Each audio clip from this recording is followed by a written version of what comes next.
Welcome to the Brave Parenting Podcast, an examination of the Bible and how parents can apply God's word to raising kids in a culture saturated with media and technology.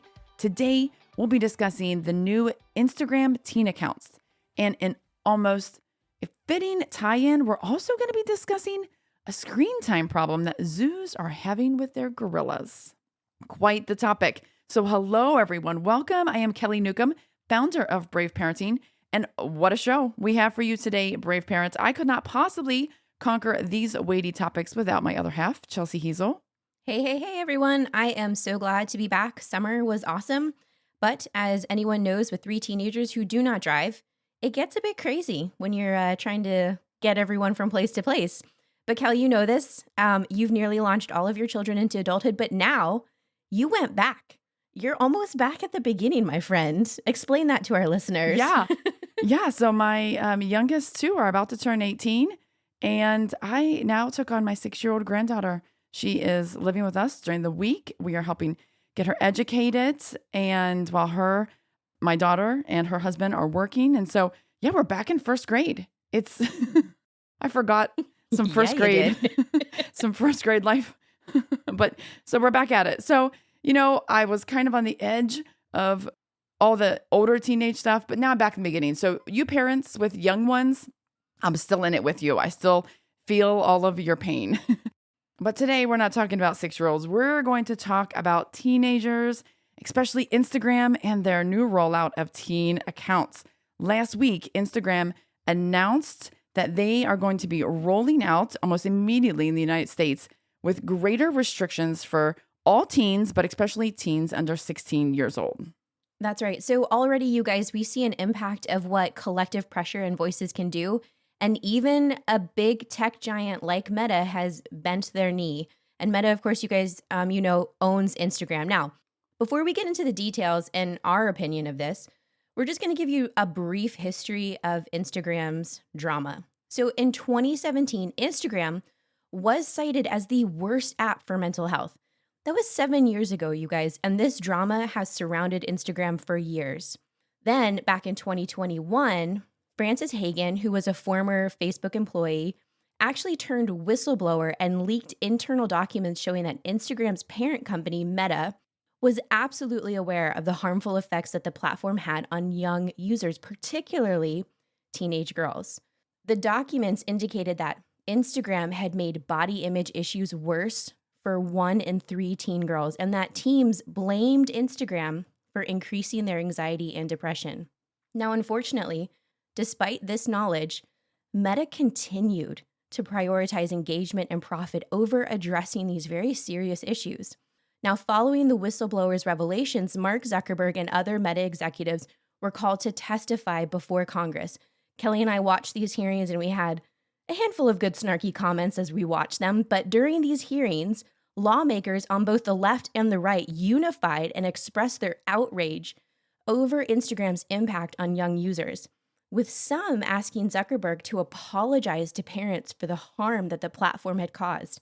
And this was truly an epic scene. Epic only because it showcased Zuckerberg's complete dissociation between the platform that he operates and the real lives of the parents. And the announcement of the teen accounts that we've just heard is a direct response to the backlash Instagram has faced over its impact on teen mental health. Yeah, thanks for that. That's important to know. And I'm going to start off by saying that, at first I was thrilled when I heard this announcement. I thought, oh, it's about time. But the more I read, and then I listened to several podcasts where they were interviewing Meta leadership, the more really disenchanted I became over these changes. And it's because, Meta is priding itself in these interviews and saying, we are so pro-parent. We are on your side, parents. And they're saying, oh, we've spent a long time listening to parents and hearing their concerns about their children's online lives.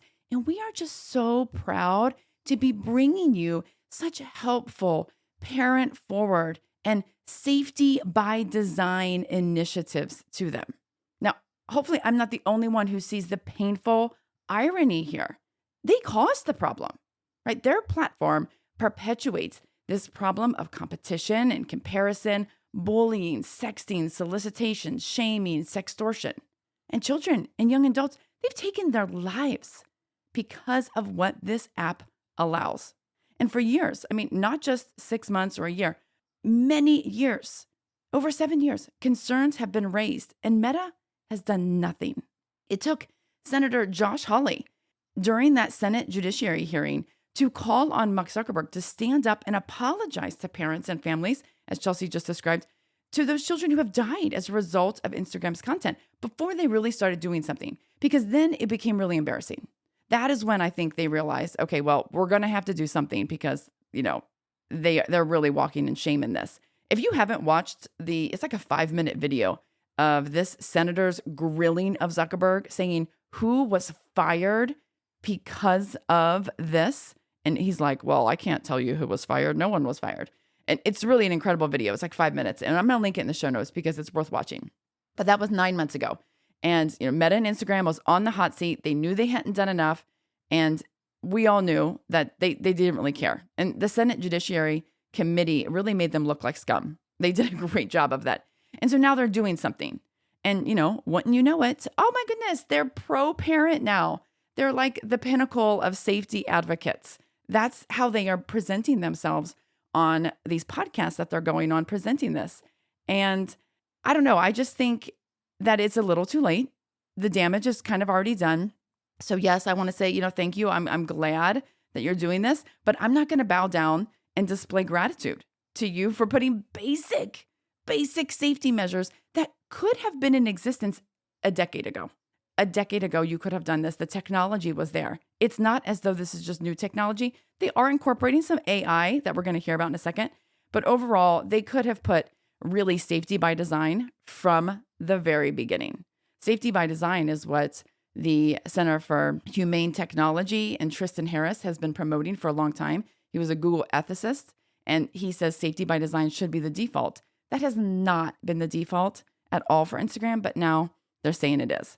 So let me just break down the changes that Meta states are coming with their new teen accounts. These are changes that they note that they are going to upset their teenage base of users, but they hope it will help them regain the trust of parents. Because remember, they're pro-parent now. And they say it's going to give parents, quote, peace of mind that their teens are safe with the right protections in place. So let's judge this for what it is. Now, teen accounts will be in effect for everyone under 18, but those 16 and over, so basically 16 and 17-year-olds, can change these default settings without a parent. If you are under 16, so basically 13, 14, or 15, then you need a parent to change these settings. So the first one that's coming into effect is that teen accounts will be automatically set to private. Their posts cannot be viewed by anyone who is not an approved follower. Also, teens are going to need to accept new followers, and people who don't follow them, again, cannot see their content or interact with them. You guys, this is crazy. The fact that right now 13-year-olds can automatically be followed and contacted by others is insane. The fact that these changes are now going into place, it just goes to show how basic and overdue these updates are. Oh yeah, agreed. But just to note, this can be changed with parents' approval, right? If parents are set up as the supervisor of a teen's account and you want your 13-year-old to be followed by a lot of people, you want them to be, somehow Instagram famous or whatever, you can change this. And unfortunately, we actually do know that there are a lot of parents out there that are desperate to be basically their child's friend instead of a parent. And they absolutely will override these changes. The reason we can say that is because we have seen parents lie about the minimum age and allow their 12 and 11-year-olds to have accounts when they weren't supposed to. Absolutely. I think the youngest age on average is like 8 or 9 that kids are getting on Instagram. So as much as I wish we were wrong, it is a fact. The more parents I interact with across the country, the more I'm aware that parents have simply assimilated Instagram as a natural right for children to, quote, like kind of express themselves. And withholding this right to social media, it just feels like child abuse to them all of a sudden. That's somehow the mindset that parents have gotten into. And I would argue it's crazy. We should really be thinking biblically about Instagram before we think culturally. Now, the second change is that teen accounts are automatically set so teens cannot be messaged by anyone that they're not already connected to. So with these new updates, teens can only be messaged, tagged, or mentioned by people who they follow or who are already approved to follow them, that they're already connected to. Parents are going to be able to see who the child has been messaging with in the past 7 days. They cannot see the content of these messages, but they will be able to see who has been messaged. I am at the very least glad that parents will be able to see the who, but I really wish there was transparency with these conversations, knowing who can be good enough to determine if something is inappropriately brewing between, the who and your child, kind of. But I wish there was more transparency in the conversations. Yeah, Meta says on their Q&A on their website that, quote, as with all our parental supervision features, this is designed to strike the balance between helping parents be more involved in their teens' online experiences while still protecting teens' privacy and autonomy. And Kel, I think it's super important for our listeners to know that there is the very popular parental monitoring service called Bark, but Bark can only monitor Instagram DMs on Android devices. They cannot monitor Instagram DMs on an iPhone, and an iPhone is what we suggest is one of the best child-safe phones if you're not going to go with an actual child-safe phone. And it by far is the most popular among children. More people, more teens have iPhones than they do have Androids. And so, yeah, that's an important to note because a lot of people rely on Bark. Like, I can't see the conversations, but Bark is going to tell me if there's something concerning. And that may be the case if it's happening over text messages, but it's not the case if it's happening over Instagram DMs. So yeah, it can start a conversation. And that's what they're saying is, hey, they basically want you to sit down and say, hey, I see that you're messaging so-and-so. What kind of things are you talking about? But your kid is not going to tell you. I mean, most kids, if it's bad, you're not going to learn. If it's naive and innocent, sure, they're going to tell you. That's the hard part is these conversations still it's very difficult to actually know the truth. And one more detail here is that these accounts will automatically be set to hide potential offensive comments and message requests with what they say is the strictest hidden word settings. So that can be good. That can certainly maybe ward off some bullying, some shaming, and some hatred that goes on in these teens' accounts. But we'll only know as we go forward how well that filtering works.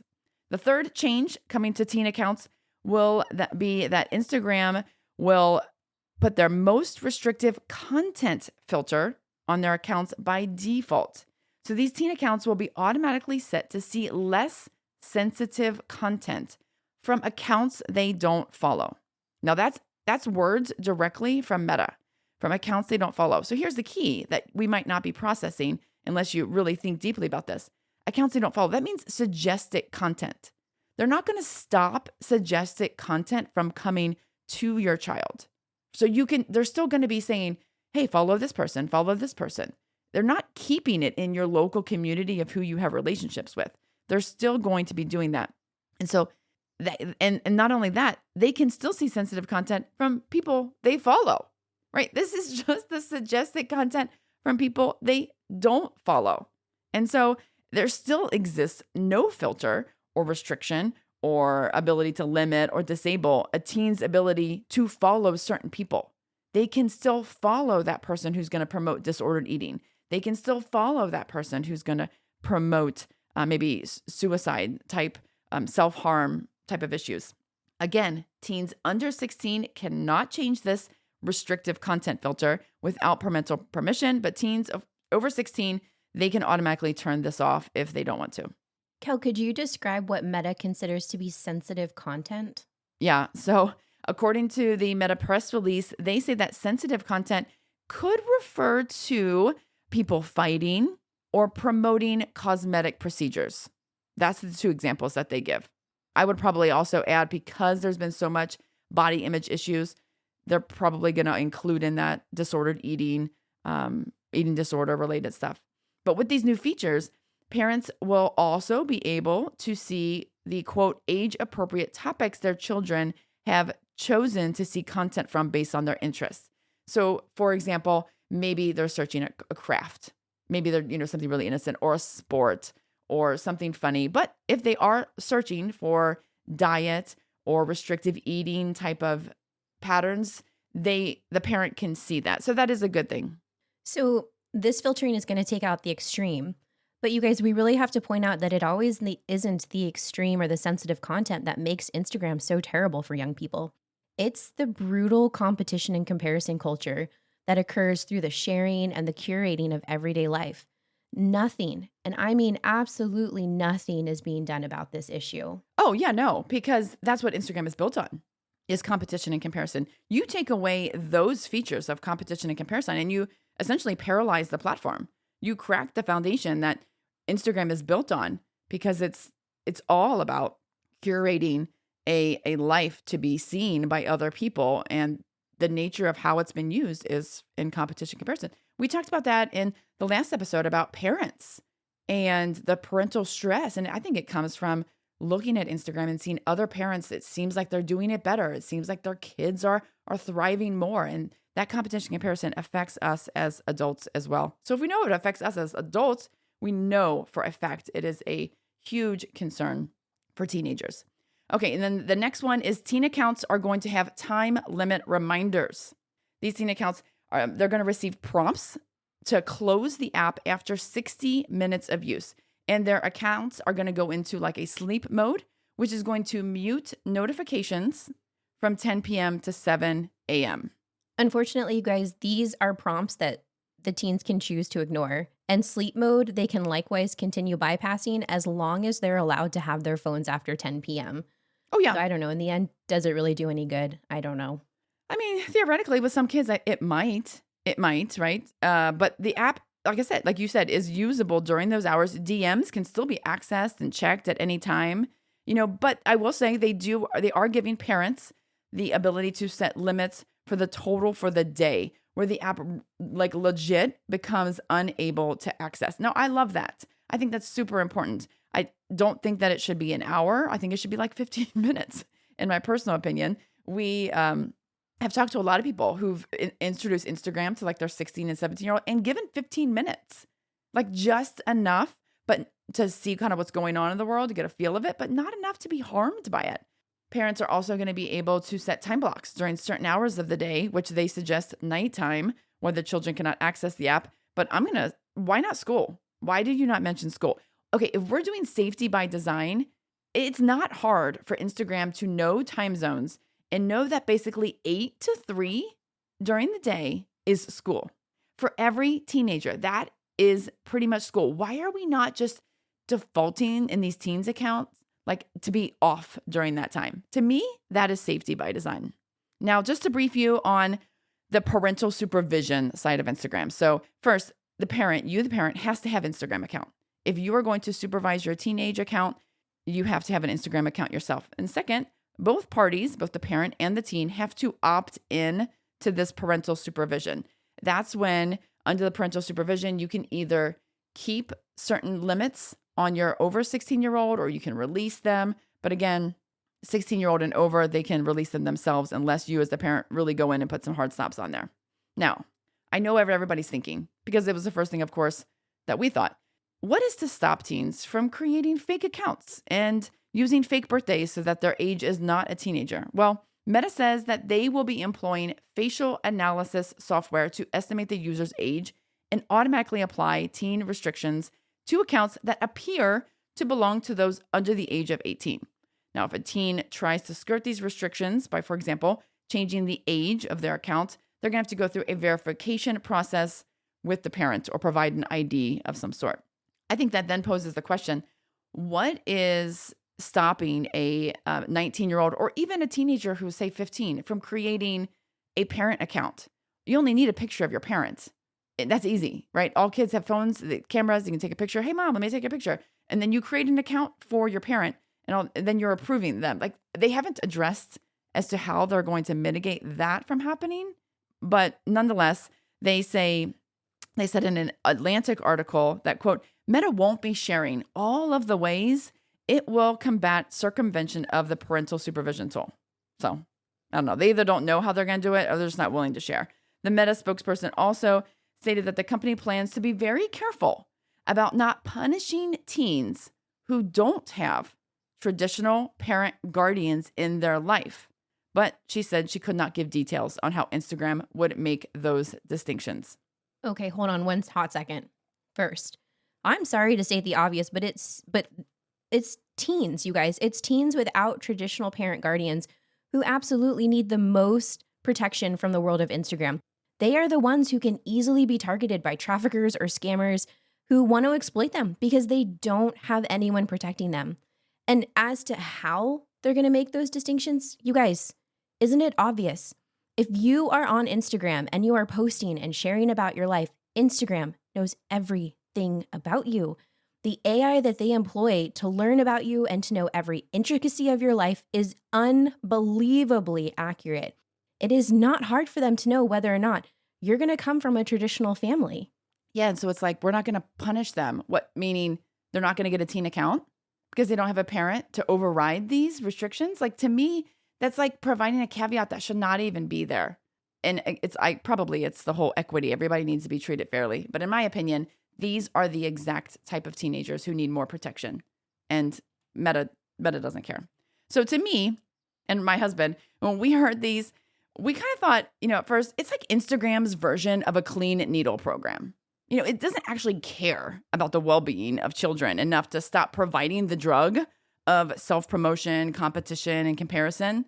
They're just going to make sure that they at least have like clean needles, so to speak, for them to use the drug. But it's also like this. This is the other way my husband and I discuss this. If you replace Meta as a giant company with, say, Big Tobacco, and then you change the word Instagram with cigarettes. Let's actually play this out and see how this sounds. Hey, Big Tobacco has announced new teen cigarettes. They know teens are going to be upset, but Big Tobacco feels like teen cigarettes will help regain the trust of parents who are concerned about the tobacco their children are smoking. The teen cigarettes will have to be used in private, and so they won't be able to share them with people that they aren't already smoking with. These teen cigarettes are going to be automatically remind the teen that they should stop smoking after a pack a day, but the teen can choose to override this reminder and just keep smoking. Now, knowing how important sleep is, Big Tobacco has designed these cigarettes with a sleep mode so that they won't be as appealing between the hours of 10 p.m. and 7 a.m. But teens who are still allowed to keep their cigarettes in their bedroom, well, they can still smoke throughout the whole night if they choose to.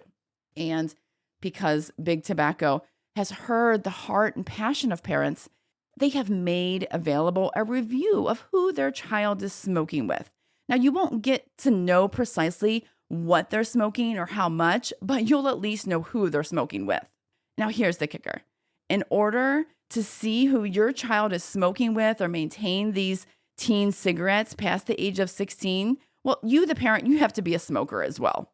Because if you don't smoke, well, then you cannot possibly help change your child's smoking habit. So you too need to be using this drug, right? Do y'all see how insane this is? Meta has taken us, I think, as a society so far down in this valley of despair that the smallest step up feels like this epic victory. But in reality, they are still pushing a drug. Just because the drug sounds better than it did last week before they announced teen accounts, I don't think it makes it any better. I mean, these are a little bit of an improvement, but if Big Tobacco did something like this years ago, we would be like, what on earth? And especially all these years later, we can look back and say, no, it was terrible. I know we're going to look back another 50 years in advance and be like, what on earth did we allow our children to do? And so, they're just doing this to regain the trust of parents. And while I hope that parents can see through their tactics and see how damaging Instagram is for teenagers, I do believe that it's going to be enough, sadly, for parents to begin feeling that Instagram is okay again. And that's precisely what Meta wants. And I think likely without any fanfare or press releases, they'll modify their terms of service because that's what they do and no one reads them.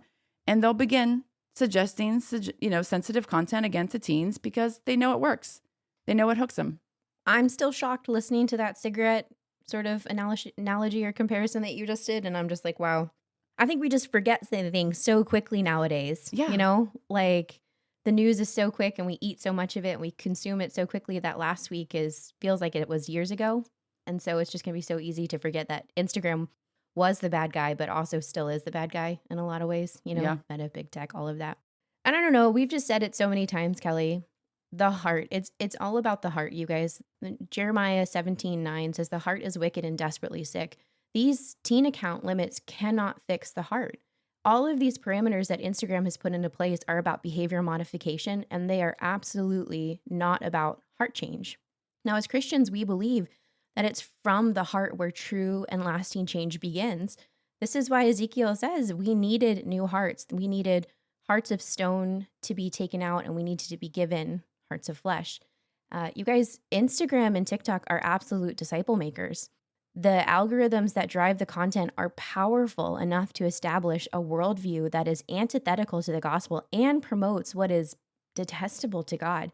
It's the lust of the flesh, the lust of the eyes, and the pride of life. So you guys, here's my 2 cents. I would really like to see this oversight and accountability with married couples who choose to use Instagram. I think that would be a really great place to start because we're talking then about adults.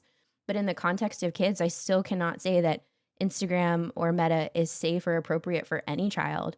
And Instagram's lack of accountability and transparency, I mean, you guys, is just as dangerous for adults. How much more dangerous then is it for children? Yeah, we still promote all social media would never begin before 16.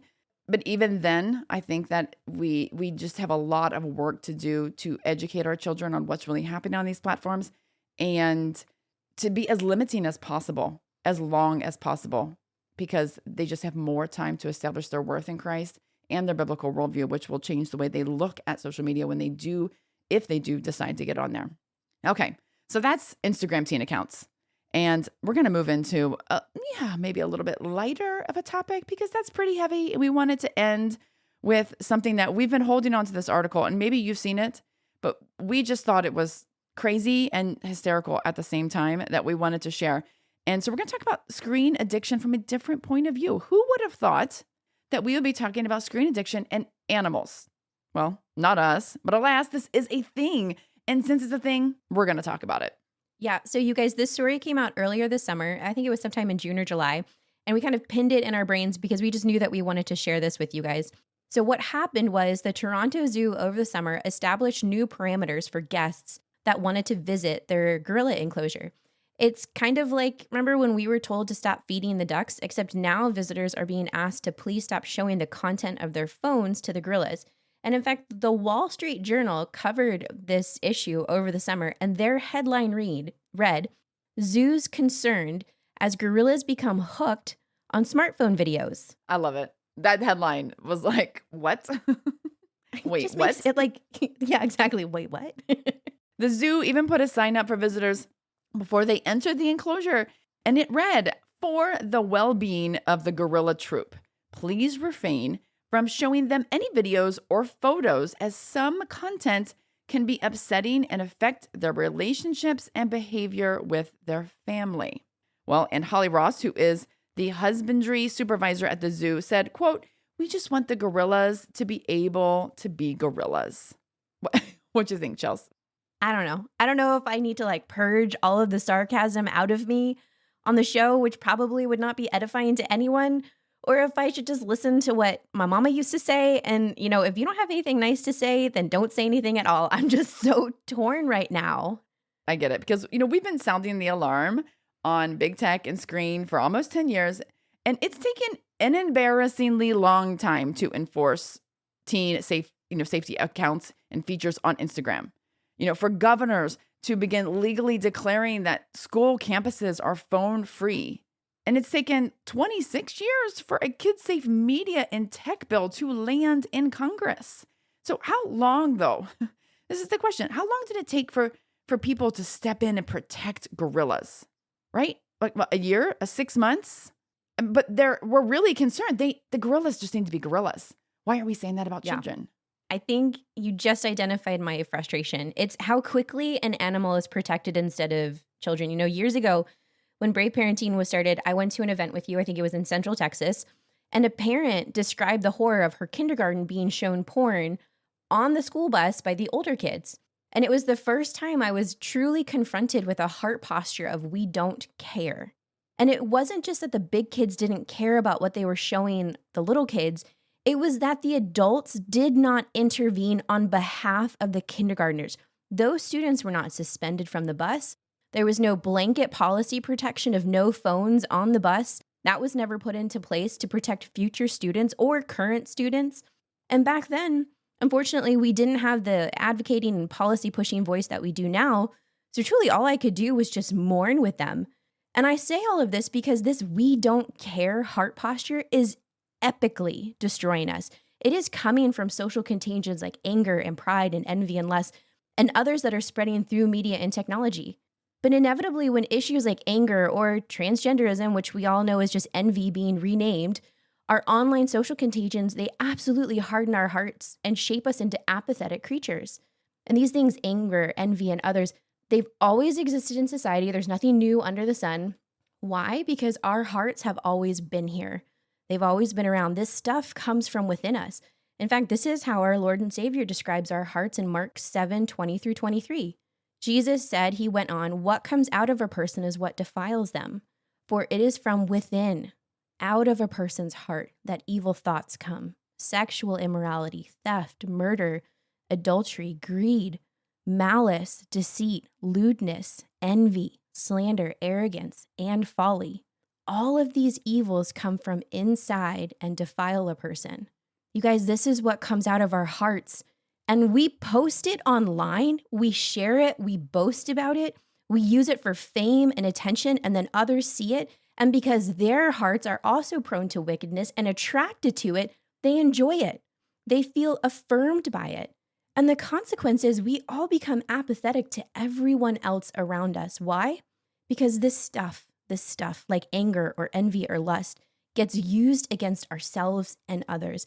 And the fact that gorillas were granted protections quicker than children says everything about the condition of our hearts towards each other.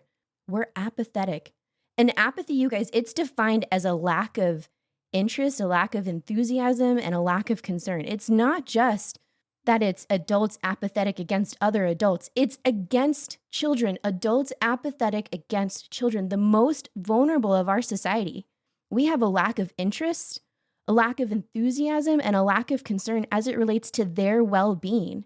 And it's not just in our lack of policy for children. It is seen in almost every aspect in the intersection of children and media and technology. Sorry, that's my rant. But that is just it. Apathy is a major problem because it prevents us from being humble towards one another. If we were truly humble in our hearts, which means we just empty ourselves and let us be filled with Jesus, then we would be concerned. We would be interested and we would be enthusiastic for the betterment of others. I just imagine the visitors going into this enclosure and thinking, well, now I just want to see what the gorilla looks like when he sees a TikTok reel, a video. Now I'm curious. And I'm guessing that it's obviously a big problem, so much that the Wall Street Journal would cover it. And along with the zero consideration about how it really would affect the gorilla, these patrons just want to see instant gratification, instant satisfaction of experiencing the gorilla's reaction. And this is selfish, but that's what we're doing with children. And, a leading conservationist, one who was one of the first people to create the gorilla program at the Columbus Zoo. So he was interviewed about the issue going on at the Toronto Zoo. And this is what he said. I get that people want that sort of connection, but the reality is, what does it do for the gorilla? What an important question as it relates to us as humans interacting in relationship. But is it really a connection zoo visitors are looking for? We don't think so. I think there's zero desire for connection. It's really about exploitation. They want a reaction at the expense of the gorilla. And sadly, this is how we use children on social media. They're exploited for likes, comments, and even money. Whether it's gorilla or kids, when we don't think of others as better than ourselves, then inevitably we will not be able to serve anyone well. And in so many ways, we are not asking the bigger question, what does this do for our children? Or what does it do for the gorilla? Or what does it do for myself? We are so caught up in obtaining the satisfaction of the experience that we've stopped thinking critically about the long-term effects. I think that's really what the big moral of this gorilla screen time issue points to, is that we really need to be considerate of others way more than ourselves. It's about humility. Absolutely. At the end of the day, humility would solve a lot of problems. Yeah. All right. So I think we will leave it on that. We have covered some hard topics, important topics that we all can be thinking biblically about. Friends, I would ask you to please leave a review at wherever you listen to the podcast. We would love that. It helps others see the show. We know lots of people are listening to the show. We love that. Thank you. But it's not getting out to more and more people like it could. And reviews help that along. So we appreciate you so much. Make sure that you are signed up for the Bullet Points newsletter. You can go to braveparenting.net/bullet points. There'll be a link in the show notes as well. That is how we get content out to you. We update you in an algorithmic free email. You don't have to go to social media to find out what's going on with Brave Parenting. We will email you the content at least once a month. Not going to harass you every single day or every week. So have a great week. And until next time, go and be brave.